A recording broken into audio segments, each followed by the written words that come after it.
Hello and welcome to IoT Builders, a live stream where we discuss a range of topics on the Internet of Things, from embedded devices to cloud services, all from an IoT Builder perspective.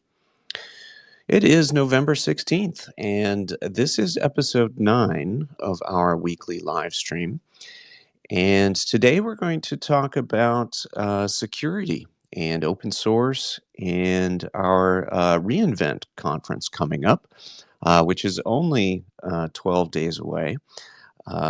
Let's see. Let's see who we have on the line here.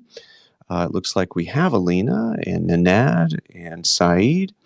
My name is Dan Gross. I'm a senior developer advocate for FreeRTOS and AWS IoT.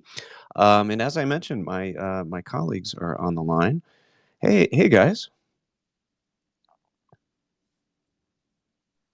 Hi, Dan.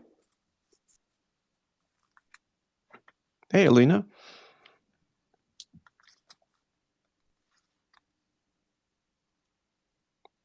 Hey, Nenad, are you there?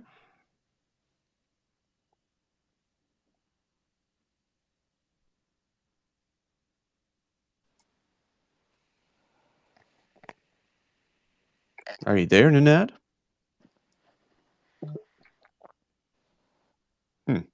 Looks like we're having a little bit of problem getting Nenad on. Are you there, Syed? Yeah, hi guys, I'm here, yeah. There you are. Application was not allowing me to speak. Yes, I'm here, so. Awesome. And Syed, you're there too, right? I am, yes. Yeah. Awesome. Well, hey, do you want to do a little intro just for folks who don't know who we are yet on IoT Builders? Maybe Alina, start. Yeah, hi everyone. Thanks for joining us today. My name is Alina Dima. I'm a senior developer advocate for AWS IoT.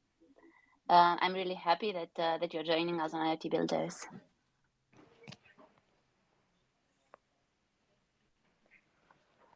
How about you, Nenad? Yeah, awesome. So yeah, I'm Nenad Ilic. I'm a senior developer advocate for AWS IoT as well as all my other colleagues here. And happy to be here and kind of listen to what this episode is all about, at least. Fantastic. And last but not least, of course. Hi guys, yes, I'm a senior developer advocate with AWS IoT, just like rest of you guys and my colleagues here. And as always, good to be here. Awesome. So yeah, as I mentioned, we were going to talk about security and some other topics. We do have reInvent coming up in only 12 days, if you can believe that. 12 days away till we have our reInvent conference. All of us are going to be there in different different capacities, right? I think each of us have some sessions, some demos, some other things going on, right?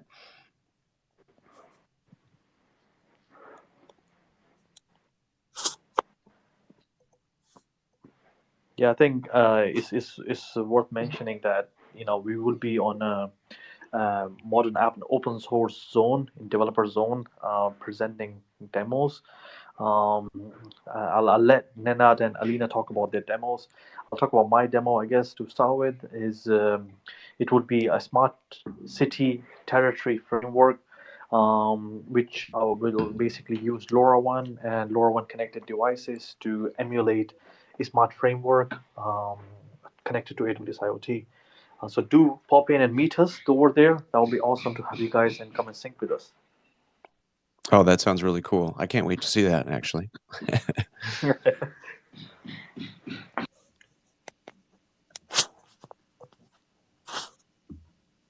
How about you, Nenad? You've got a demo too, I understand. Yeah, right. So this is a demo that basically shows a bunch of technologies working together, but mainly it is about the AWS IoT FleetWise, which recently got launched as a general availability.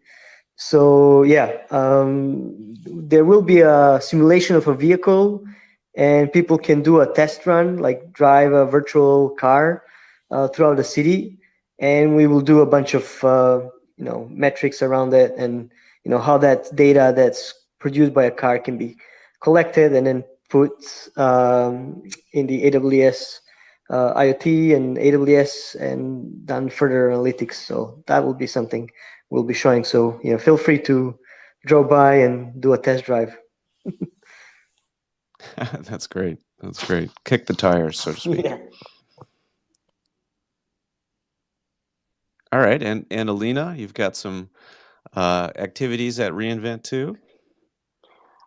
Yes. So I have a demo around achieving observability in IoT applications, and I'm going to demonstrate on a fully working IoT application that ingests some data at large scale, so multiple events per second. I'm going to show how you can leverage the Lambda Power Tools, which is an open source toolkit available for multiple programming languages, such as Python and TypeScript, in order to set up standardized logging, standardized metrics, and tracing in your application. And then I'm going to show quite nicely how you can see performance of the calls that your application is making, how you can leverage CloudWatch insights and CloudWatch logs to see what is going wrong and what is going right in your application. So yeah, it's going to be interesting. Oh, very cool, very cool. Yeah, as Syed mentioned, we're all going to be around the open source area, the Dev Lounge, I believe it's called, and that is at the Venetian, I think. So if you're around, come say hi. We'd love to chat with you and see what you're up to. So definitely, if you're at reInvent, try to make it a point to check in and say hello. Dan, what about you? What are you doing at reInvent? Oh yeah, myself. Yeah, I've got a free RTOS demo in the open source space that we'll be showing, which showcases symmetric multiprocessing, otherwise known as SMP. And yeah, it just basically demonstrates how you can run multiple tasks on a multi-core processor, the Raspberry Pi Pico, and what that means for an embedded system like that chipset using FreeRTOS. So yeah, it should be a fun demo, and yeah, look forward to seeing anybody who pops by. So okay, well, very good. Well, let's see. Back to the topic at hand. I think we were going to talk through some security aspects of IoT. And Syed, I understand you have a new blog that was just published on Monday. I haven't been able to read through it in detail, but I did see that it was published. Tell us a little bit about this. It looks really cool. Yeah, so for those who don't know, I used to be a specialist solution architect for for last 5 years with AWS, and this feature is a long time coming. With one of my customer, which is publicly referenceable customer, Blue Air, which is operating company of Unilever. They do create air purifiers. They basically have millions of devices in the field, and one of the problems they had was securely and quickly connecting to end devices. And they do use FreeRTOS. They do also use Device SDK, and on their testing environment, they use Device Client to connect it. So the issue they had when the devices went into production, provisioned in China and then shipped over to across the globe. They had some of our rollback issues where they couldn't log into the devices, and the devices could connect to AWS IoT and send the telemetry data, but they were using aftermarket solution to connect use to SSH using OpenSSH, and it was a really really heavy lift for them. And we've been working with them for, I guess, past 18 months to release this feature through the browser. So the reason being is that you were able to actually, up until recently, you were able to use source client, source device, which is your operator or your technician's device, and then we have something called destinations device, and this is the device which is the end device, and the both devices need a local proxy for you to initiate the connection and then connect the SSH for you over the terminal. So one of the ask was from this customer specifically is that we have um, technicians who are basically span across the globe. We can't really set up terminals for them. We want everything across to using the browser. How can you make it easier for us that anybody who can log into Amazon AWS account and come into the portal of AWS IoT device management and log in through secure tunneling by creating the tunnel?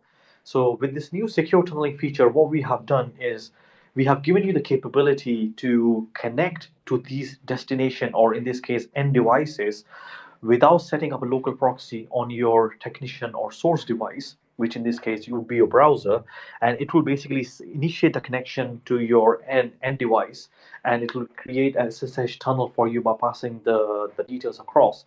So you would basically be able to effectively use your private key and user authentication to connect to this end device and carry out auditing or restoring or rollbacking any firmware updates. So this was really one of the feature which was driven by customer asked, and I recently spoke to my customer on this, and they were actually very elated to have this feature, and they started using this recently, immediately, pretty much.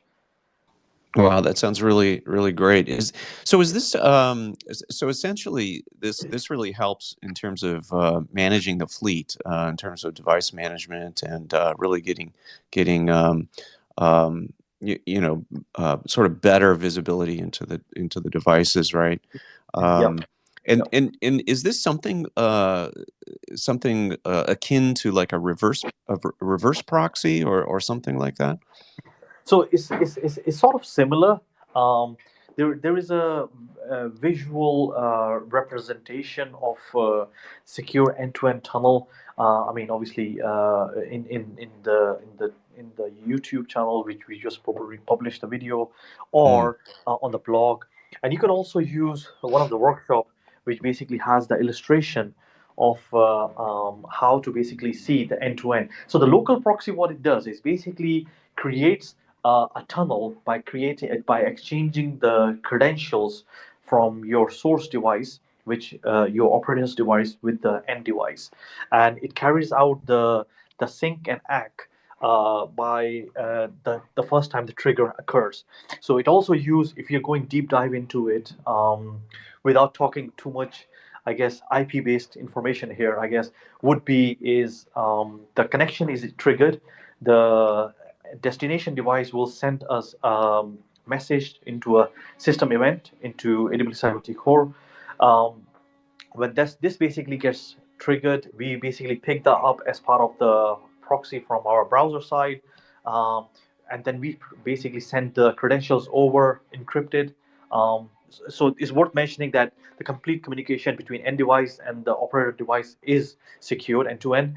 So once the acknowledgement has recognized and the checksum is done to make sure the credential is valid and the user is authorized and authenticated, then the terminal window within the browser will open, and you can pretty much do everything what you could do using a normal terminal window of provided a normal, let's say, Linux or Windows or Mac. Your command line windows would be based within the browser, and you just run the terminal window within the browser as like you would do any other time, basically.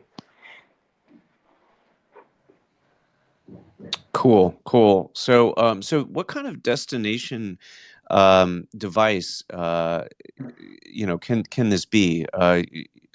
I'm looking at the blog now. It says I could set up an IoT AWS IoT Greengrass device, or Oh yeah, I can actually absolutely. even use the IoT device client, right? Exactly. Yeah, that's a good point to mention. So you could effectively use AWS IoT Greengrass component, and that Mm. component will basically will act as a conduit for you to create tunnel on this Greengrass device. So yes, is a good point that we are talking about device client here, and we also can use Greengrass here. You could also use device SDK if you would basically can use pre-built proxy. And it's also worth mentioning that we provide this on our GitHub repository for you to download and set this up.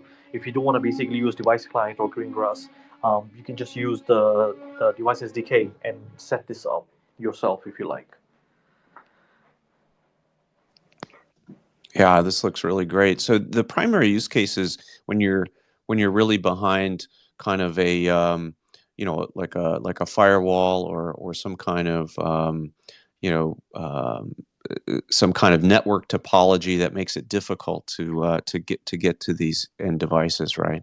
Precisely, precisely. You got it spot on. Yes, because all these second line support, third line support staff, the technicians who are resolving issues for the customer for these end devices, generally are behind a corporate firewall, and Mm, we avoid this by just using the secure tunneling. right, So it right. basically makes your life easier without you modifying inbound or outbound firewall rules, and you just basically use it just the way normally you would use a connection to the internet. I could see how this be very, very helpful. Yeah, exactly. Very much. So the customer's been happy with this now that it's been introduced, and Yeah. So they have been actually beta testing for a few weeks now, and they were very very happy with that when we publicly announced this, because now they can basically take it to their end customers, because some of these devices and portals, they white label and they sell it to third party providers. So now they can openly say that they are actually using this feature and product to other providers who are actually buying off them. So the topology, I guess, maybe I should mention a little bit about how Blue Air works. So the Blue Air basically is a hardware manufacturer. They creates air purifiers, but they also white label their product and sells it to other third-party sellers who sell it as per their name. And these third-party sellers usually leverage Blue Air's capability of the staff and retraining them. So when there is a technical issue, the person needs to pick up the phone and connect as the third-party reseller rather than the Blue Air individual. And this is ah, where it very helpful for them to delegate and cascade this support to resellers where they want to basically support these devices directly. that makes sense. Yeah, that makes a lot of sense. And what's really cool about this feature is it is part of the IoT console now. So Exactly. you can see that as a feature in the AWS IoT console. I see. So it's not difficult really to set up or some kind of thing that's only available through an API or through some kind of gymnastics to set up. It's actually right there. Exactly. Create secure tunnel. Yeah. I see the button. So Very, so very easy. Very easy. yeah, You're so right. that's a really great feature, and yeah. So do you have do you have some materials around this, or workshops, or demos that you're planning for this kind of this setup? So for there is a workshop called Get Started with AWSIoT.com. And within the workshop, there's an advanced section. We walk you through on setting up secure tunneling for end device as well as source device. I would be updating the workshop to include the section for browser-based secure tunneling. Currently, it is basically based on using command line terminal provided by your operating system. So yes, it is in the progress. It's just been released, so I am in progress to basically build that advanced module for using secure tunneling using browser. I do intend to do a hands-on video guide for people to set up the secure tunneling using either Greengrass or maybe either using a device SDK, just to replicate the real life use case for my customer who basically are using in real life in production. Mm-hmm. And Yeah. another thing from me, Dan, we are also going to have a short video that I'll put together at the marketing kiosk at reInvent, and this is going to be around using secure tunneling with a device client. Oh, So awesome. Awesome. whoever Another stops reason to come by, visit us, right? And see the yeah, video. exactly. So this is going to be at the marketing kiosk, and whoever is interested should just pop by and have a look at that. It's going to be a relatively short video. So yeah. That's great. Yeah, and if you want to learn more about the secure tunneling feature, definitely visit the blog page here at aws.amazon.com/blogs/IoT, and yeah, you'll find the article from Syed there. I think it's also worth mentioning. I think is just circling back on the reinvent part is that I think myself and yourself, Dan, we have a chalk talk, right? Maybe it's worth mentioning to our listeners that if they do like to meet us for these chalk talk, my chalk talk is basically IoT 301 is focused on security. And if you do would like to meet us and ask me any questions directly, I'm happy to help there as well. You have a talk there as well, Dan? Oh yeah, that's a good point. Yeah, so I'll be doing a chalk talk with my colleague Tan Moy Sin, and he and I will be talking about what's new with FreeRTOS. So we'll be going into some topics around FreeRTOS and talking through a couple of architectures using FreeRTOS with AWS IoT, and that is IoT 205, I believe, IoT 205. So yeah, definitely join for that session if you can. Appreciate it. Yeah. Yeah, awesome. I think it's also worth mentioning that we have a security focused workshop to our listeners if they're interested. The workshop is based around zero trust. So it is AWS IoT Zero Trust Workshop.com. That basically guides you through using AWS security from top down, from using zero trust principles and guiding you in terms of how you can apply your devices with these zero trust principles and securing it by the best practices provided by AWS IoT. I thought I might as well just drop the nugget there for our listeners to come and check it out because Yeah, you for sure. What is the URL again? the URL is AWS IoT Zero Trust Workshop.com. Ah, okay. Okay, cool. And maybe you could just talk a little bit about the concept of zero trust and what that means for IoT and for security. What do we mean when we talk about zero trust? Yeah, so it's a good question. Zero Trust is all about trusting nobody, trusting nothing, even the devices which are connected to your environment. Inherently, you don't trust them, and it is effectively least privilege on need to know basis. So let's talk about the guiding principle provided by NIST, which is the National Institute of Secure Technology, by NIST organization for cybersecurity in the United States. And there is NCSC in UK, which is a cybersecurity organization in UK. They both basically have multiple guidelines, and those guidelines go around the fact that don't trust any device connects to your network, whether it's trusted or not. Do not give them any permissions which are not required, even though they might have permissions based on their user authentication. So, for example, if a power user basically tries to connect to your network or a device connects to your network, they can go rogue anytime, effectively saying zero trust. There shouldn't be applied any trust.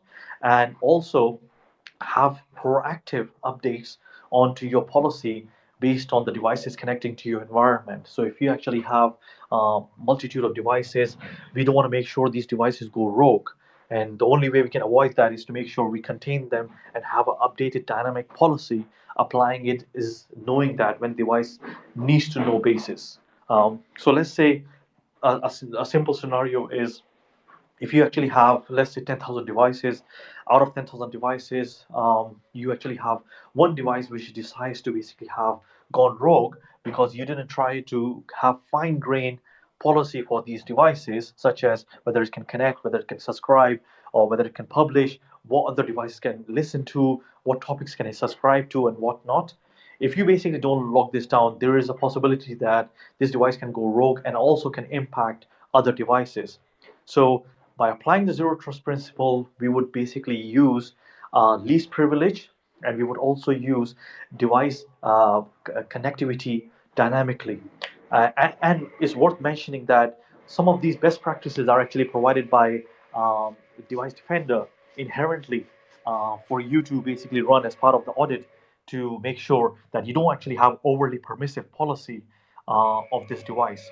So basically, if you look at the workshop, most of the guiding principles of pretty much every guiding principle of zero trust is mentioned and walked through in there in the workshop.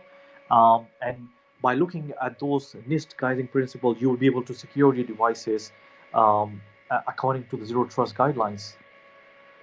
I talked too much there. No, that's great. No, excellent information, and yeah, and that's where when we say zero trust, that's why we have to set up these device credentials and have mutual authentication, right? Because Yeah. we're basically saying there's no user uh, necessarily providing the authentication, but between the device and the service, and so the device itself has to authenticate with the service, and vice versa. The device needs to know that it's connecting to the service that it expects, right? Yeah, So yeah, so yeah, this is why we have mutual authentication, and this is why we have to go through various methods to make sure that trust is established, and why we have to do device provisioning and all of these kinds of best practices, as you mentioned, to because if there's really zero trust, then devices would never connect. But exactly.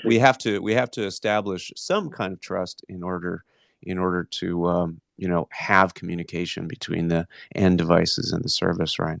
Yeah. So if you use AWS IoT device management provisioning capabilities, we walk you through in terms of provisioning devices singularly or in a bulk to Mm. provide unique identity to these devices, and then we also provide you, best practices against auditing against these devices when they basically decide to go rogue, or if you basically have actually had a user error when you were setting this up. And we also have a lot of features within Device Defender to flag any anomaly, to create any remediation action if you want to do that, um, by taking incident response and mitigation actions. And then we're also providing features through jobs to have provide continual update, and now the new feature of secure tunneling through the browser. So it is a complete prism where the device connects, the device basically is unique identified. If it creates an anomaly, we let proactively to the user that there was an issue, and we're going to remediate the action. And you can basically use updates, continual updates to update the firmware if the device went rogue. And then obviously you can use secure tunnel, log into the device, and complete the picture. Yeah, that's great. Yeah, I like how this. I'm looking at the workshop right now, and just through uh, the table of contents here, and as you mentioned, it steps through all of the pieces that are important, and uh, goes through, yeah, device defender and all of rules and so forth. This is great. This is really great. Yeah, AWS IoTZeroTrustWorkshop.com. Yeah. Yeah, really good. Any questions, Nenad or Alina, for Syed here on these topics so far? Comments or questions? No, but this looks pretty cool. I mean, having kind of that break the glass kind of environment where if you really need to go to the device and then do things on a command line, there is a tool just to do it, right? So I think that's a pretty cool thing. It is very good. Yes. I think it is very popular with our customers in production, because think about it, right? In real life, how many customers basically would want to do heavy lifting to create custom solution for end devices to connect remotely, right? I mean, once you basically connect to AWS IoT, we are providing you tools to go ahead to connect, provision, consume cloud services, as well as giving you the capability to connect in the back end. So I think it does give complete picture to customers who are trying to connect remotely for secure tunneling. Yeah, and in some ways, it's even more important to understand all of those aspects if you're going to use a feature such as secure tunneling, because there's a lot of options then that you have with a secure tunnel, and I think the zero trust methods actually fit really well into that consideration, right? Yeah, definitely. Cool. So let's see.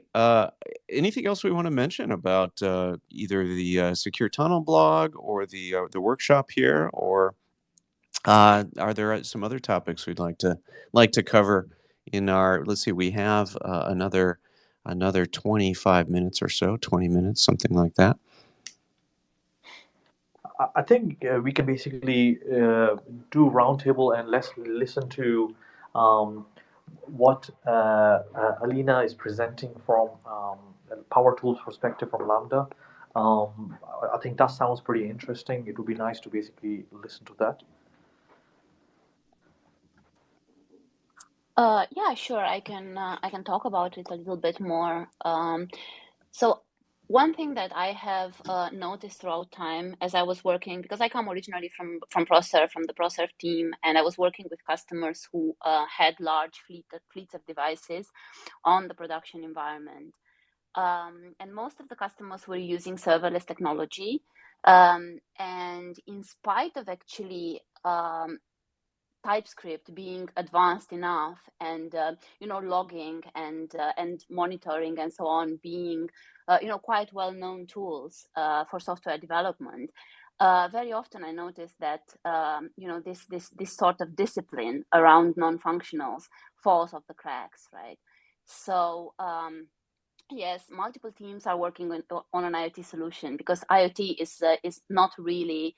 IoT involves multiple components at different levels, right? So you've got edge engineers, you've got cloud engineers, then you've got data engineers, data scientists, analytics teams, and so on. And of course, on the other side, you've got this operations team who would love to see the log files of the entire system, right? Who would love to analyze performance and be able to trace entire, flows from the devices through the cloud application into the data lake, or, dashboard calls all the way inside via the cloud components inside the system. But this sort of transparency is not so easy to achieve, and especially not so easy to achieve at scale. And what the Lambda Power Tools actually allows developers to do is keep consistency and standardization when it comes to logging and metrics and tracing, right? So just by the mere fact that multiple teams are using this well-known library, or with a set of known tools, all these different developer teams can actually implement consistent and standardized non-functionals. And I think this is what's all about, right? I mean, for example, very often when developers are logging, and this has happened to me a lot when I was, when I was writing code. Not to mention that when you're working on an application, very often without the Lambda tools, you have to start from scratch, right? So how do you build logging then? What library are you going to use? Very often we were using Winston, for example, for JavaScript, and there are a lot of other libraries. But how do you make sure that you've got all the headers that you need, that you've got, for example, the AWS request ID in every request, that you've got a sort of consistent service name, or for operations that you've got the keys that the operations team is going to be looking for, also all logged in every request. So you don't want to go in your application code deep down when you are implementing the service and be like, yes, let's log here everything from request ID to service name and so on. Of course, you need to go a level of abstraction higher and create your logger already with the static information in the metadata of your logger, so that you have a certain level of consistency throughout. And yeah, I will show in this demo how to do this. And nowadays, serverless has evolved a lot. So you've got SAM to help you create the infrastructure for it. SAM also has a mechanism to give you a TypeScript project, which has a bit of a foundation for using Power Tools. It's not complete yet, but you still have to do a bit of work, but it's there. So yeah, this is what the demo is going to be about: logging and tracing these requests. I don't know if you guys have had a look at X-Ray yet, but X-Ray is a very interesting tool for performance measurements and for performance analysis. I mean, it doesn't give you just an overview of whether your requests all went through, but it gives you a time analysis. It analyzes the duration of each of your segment inside your application.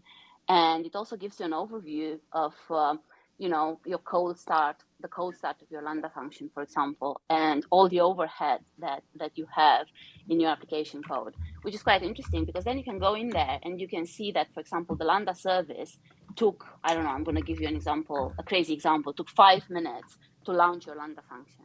And then you wonder, why did it take 5 minutes? How much of a cold start is this? And what am I doing wrong?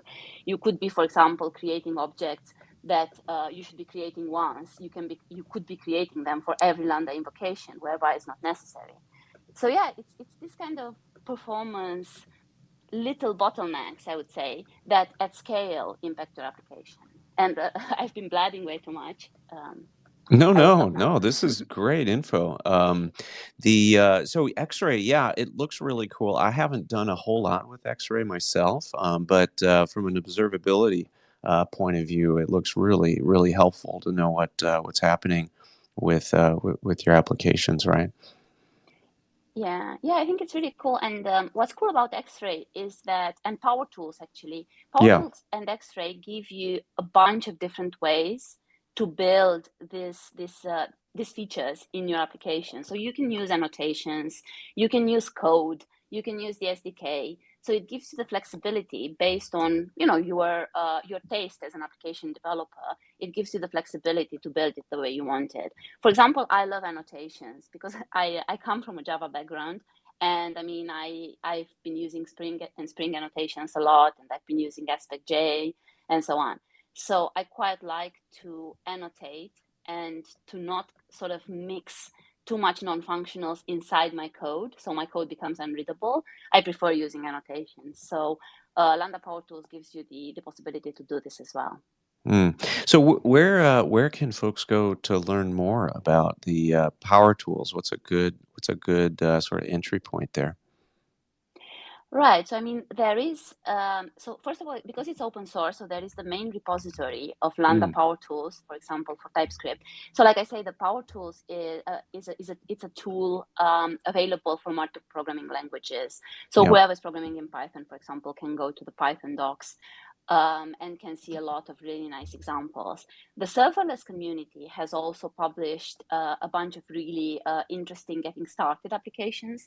So I was looking at one of them just the other day, which is a little serverless application demoing some TypeScript, some of the Power Tool features.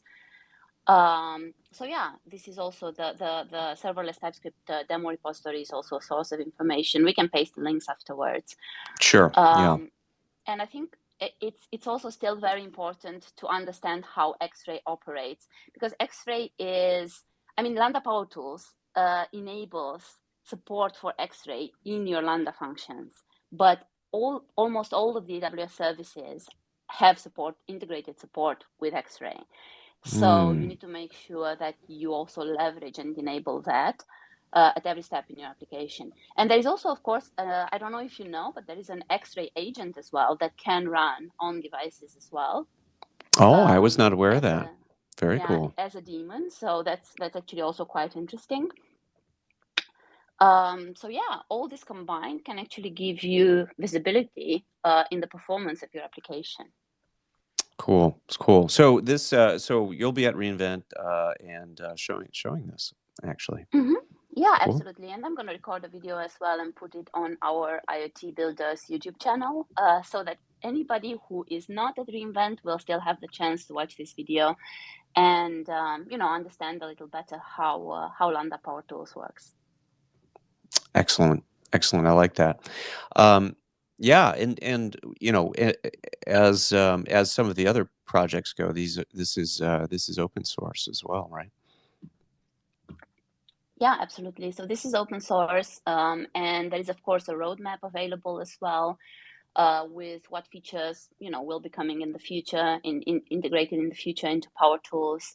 I think it's a really good open source library for modern application development, because especially with JavaScript and TypeScript, there are so many ways in which developers can organize their applications, and so many ways in which you could do logging, so many ways in which you could implement metrics and so on.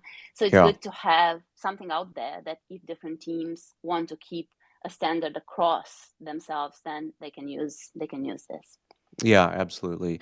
Yeah, it seems as though once you have your edge devices and you're using IoT Core, you have now the rules engine that are kicking off Lambda functions to perform various tasks. Now the effort becomes, how are my Lambda functions performing? What am I doing in these Lambda functions? And so this is a great way to get more visibility and control over that, right? Yeah, in an IoT application, you can have, like you mentioned, you can have messages popping onto a topic. You've got a rule. That rule can invoke a Lambda function, and that Lambda function can do some stuff. At the end of the day, the Lambda function can even make external third-party calls, or even calls to different backend services that have certain SLAs.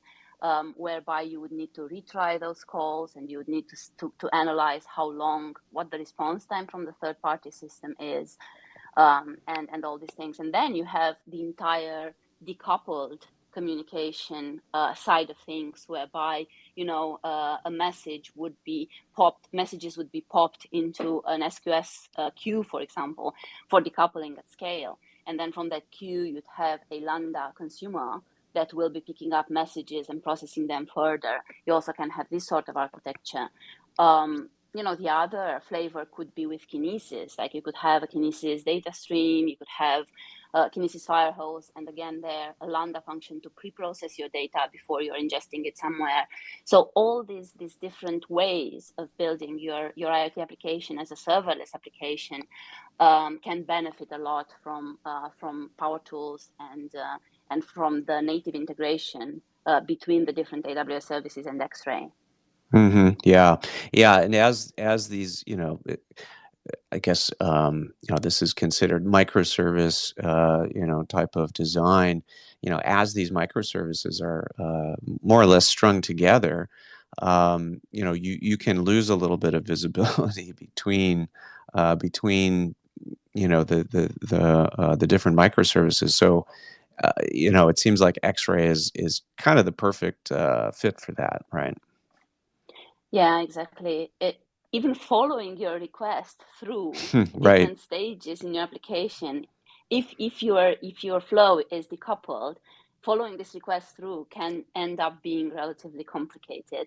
You can do it without X-ray, right? I mean, you can build your own, your own mechanism to log your requests and then analyze. You could take your log files and dump them into Splunk or dump them into Elasticsearch and so on and do the analysis there. But at the end of the day, X-ray gives you the AWS way of getting through this following these requests, in a more efficient way, I would say. Yeah. Great. So yeah, let's share some URLs on this topic as well at the end. And let's see what else should we mention here. We do have a you can go back and listen to previous episodes and look at some of the URLs that we've shared around the topics that we've discussed also on our Dev2 page. Maybe you could mention that, Alina. Yeah, sure. So we have recently started in our team a series of blog posts that are, posted on Dev2.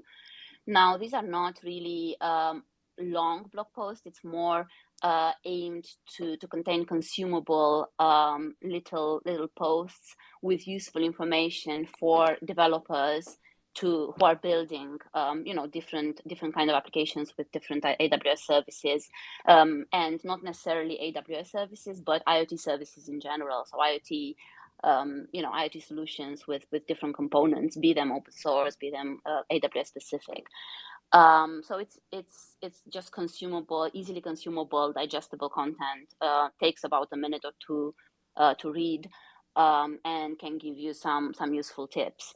At the same time, on Dev2, we also keep track of the IoT Builder sessions. So we have links to the recording, and we have all this extra information that we keep mentioning in our episodes. We have that documented there as well. So yeah, if you're interested in rehearing some of our previous episodes, then feel free to have a look at dev.2. We will post a link afterwards again to dev2 as well. Excellent. Yeah. Dev.2, and it's been a great place for us to keep track of all the information we're sharing here. And also, we should mention too, we have a new YouTube channel that Syed has set up for us for IoT Builders as well. Yeah, so it's thank you for mentioning that. I think we have something called youtube.com/@IoT Builders. We had a huge amount of success with the YouTube channel. I'm very astonished and stunned to see 600 plus subscribers just this afternoon. Excellent. Yeah, and I think we have a lot of traction through through publication of I guess in summits and stuff like that. But people like to see a lot of video content, I guess. So if you are interested watching YouTube videos on a deep dive, I think Nenad did a really good video on C++ debugging C++ component with Greengrass. Maybe Nenad, you can talk about it. It is on the IoT Builder session and some of our other videos going on to it. So yeah, definitely subscribe to it. You'll be getting fresh content from us. Yeah. To add to this, I also have some in the pipeline. Some of the things, basically, I'm working on at the moment is like I have this home treadmill that I just added, and have it as a Greengrass enabled device. So I'll be posting that on that YouTube as well. So yeah, stay tuned. So you can run an application while you're running. Yeah, imagine that. Yeah. Bad pun. Okay, that's awesome. So yeah, to recap, we're going to be at reInvent. 12 days is the countdown by my calendar. So come see us, say hi if you're there. But if not, we're still doing this IoT Builders every week. This live stream. So tune in every week. We'll have new topics. As we go week to week. Next week, actually, we will be having a guest to talk about AWS IoT Express Link and some of the new developments that are happening there. The one and only Lucio DiGiasio will be joining us to talk all about AWS IoT Express Link.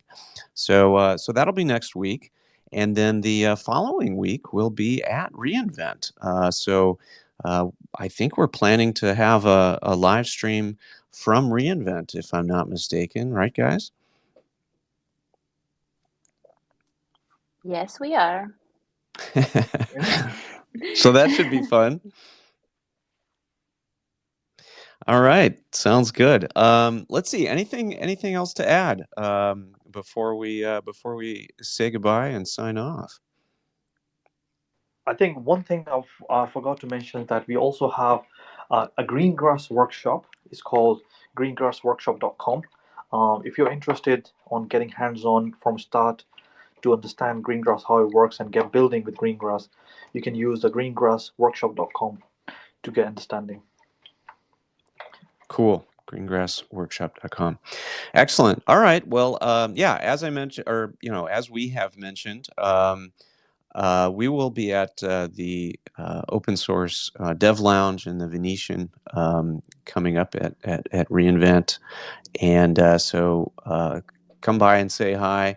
I hope you enjoyed the topics today. I thought it was great. We'll post some links about secure tunneling and about the security workshop and some of the other topics we discussed, like the Lambda power tools. We'll post those links so you can check them out later. But for now, I think that's it. We'll be back next week, and tune in then. Thanks everybody for joining. Thank you. Thanks. Thanks. Talk to you next week. Cheers. All right. See ya. Bye. Bye-bye.